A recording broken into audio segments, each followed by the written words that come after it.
I have been in Texas where the same kind of pressure built up on the University of Texas, and the result was not a happy one. And so I would rather have very small, contained growth than to have a mandate come to us that we wouldn't like at all. So that's where I am right now. And I remember I've been on grounds 5 weeks. Plans could change. Yes, way back in the back.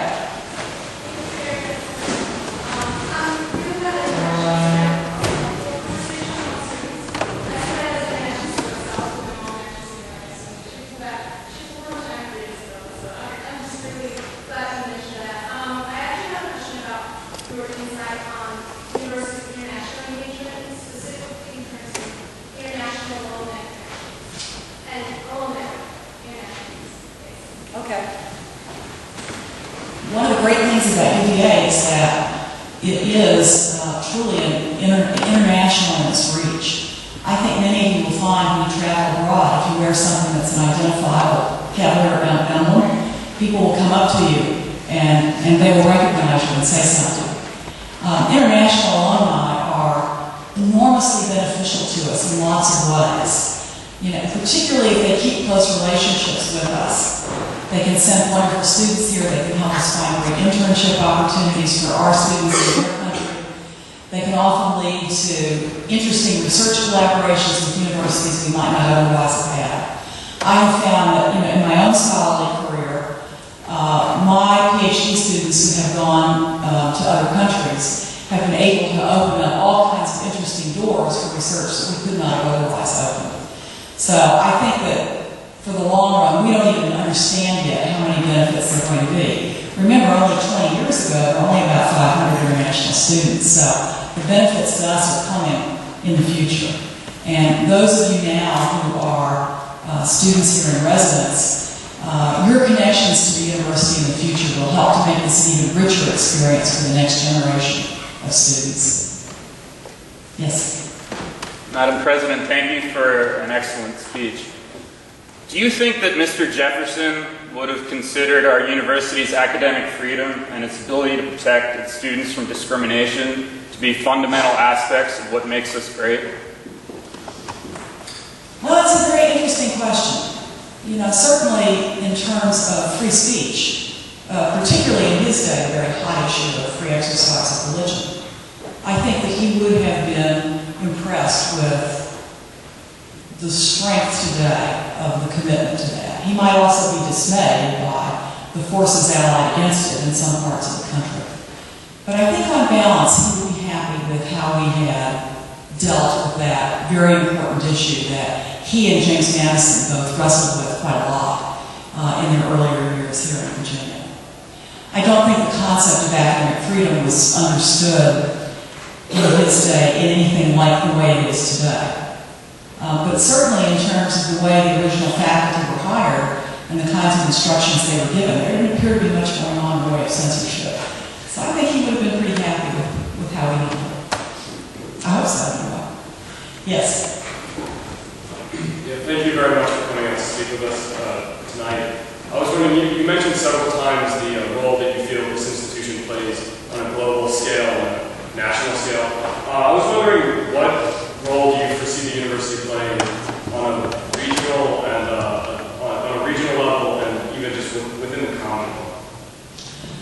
We play a major role now in Southwest Virginia, an area which is economically underdeveloped and in desperate need now of new economic sustainability. Partly we play this role through our College of Laws, which provides terrific educational opportunities to students who otherwise would not have anything close to home. We also offer courses in admin in the Southwest Education Center, and we devote a considerable amount of economic development assistance in Southwest Virginia through a variety of mechanisms.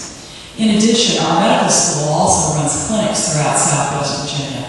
And this is valuable for them because they're underserved medically, and it's also valuable for our students. So those are some of the ways that I see us engaged with that particular region.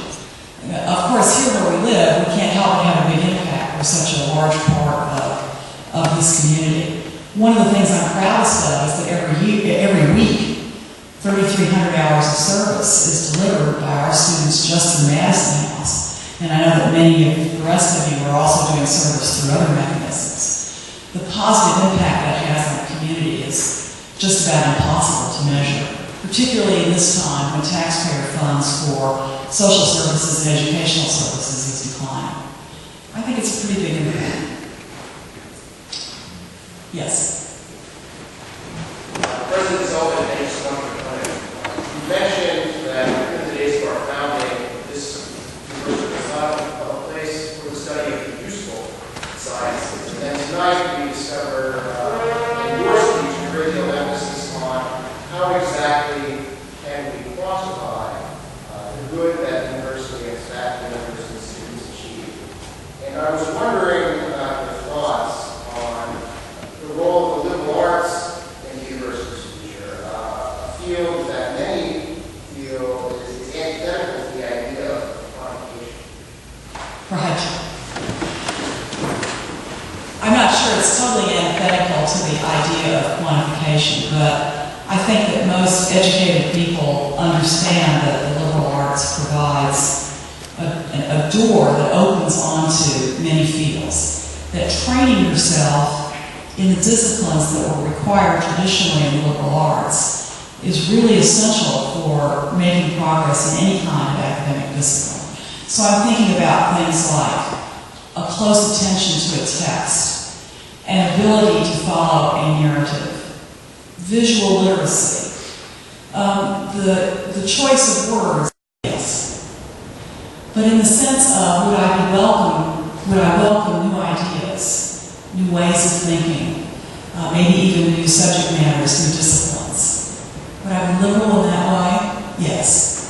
Because universities above all are about innovation. We have to keep looking at what's new and good, and keep asking ourselves the questions about what's new and good. Or we'll become stodgy and stale. We won't be an exciting place anymore. So, liberal, conservative, yeah, some of both. Two more questions, okay. Thank you so much for coming to Speak Close Society today. Mm-hmm. I'm very glad that you mentioned the Get Grounded initiative as well as the Day of Dialogue, but I would like to ask, why should student self-governance exist at the university and why should it matter? And also, why should we fight to promote it and keep it preserved?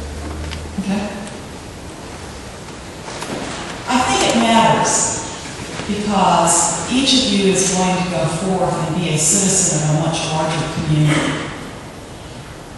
And whatever we can do to prepare you best to take that on is good for the larger community. And governance in general is an issue in the United States right now. If you leave here prepared to be a better citizen because you have thought hard about what governance means, because you've made hard decisions about a peer, perhaps, because you've served in the honor committee or perhaps been in a jury, that is a wonderful gift that we give to the Commonwealth or wherever it is that you make your home after you leave here. I know that if for any reason I were to be tried by a jury of my peers, I would hope they were University of Virginia graduates.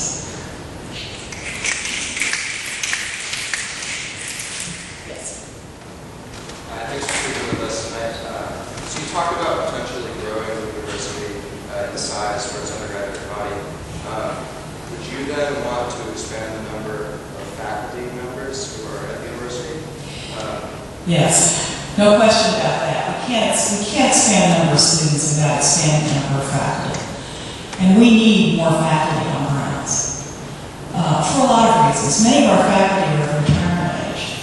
If they all decided to retire at one time, we would be in a very serious situation. One of our bottlenecks has been that we haven't had laboratory space. Now we're getting laboratory space.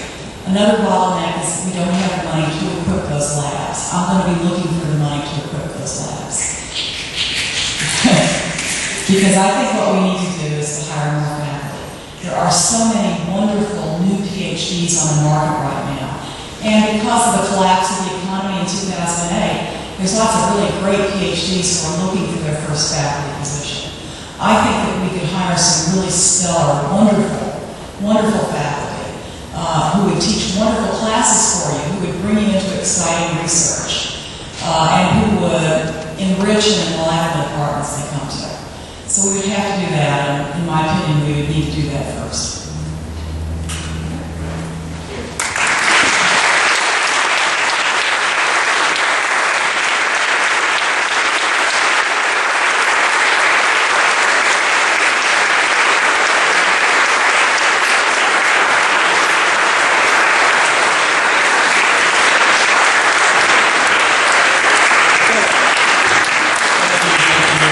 Thank you again, President Sullivan, for addressing us this evening. I'm sure everyone enjoyed it just as much as I did, and I very much enjoyed it. There's a small token of our appreciation. We did want to present to you, and I'll take it out for everyone to see, a replica, if you will, of Mr. Jefferson's Jefferson Cup. Very famous, honestly, it's a Jefferson Cup. It just does say President Sullivan on here. It's too beautiful. And it does have the Jefferson Society logo, so again, thank you.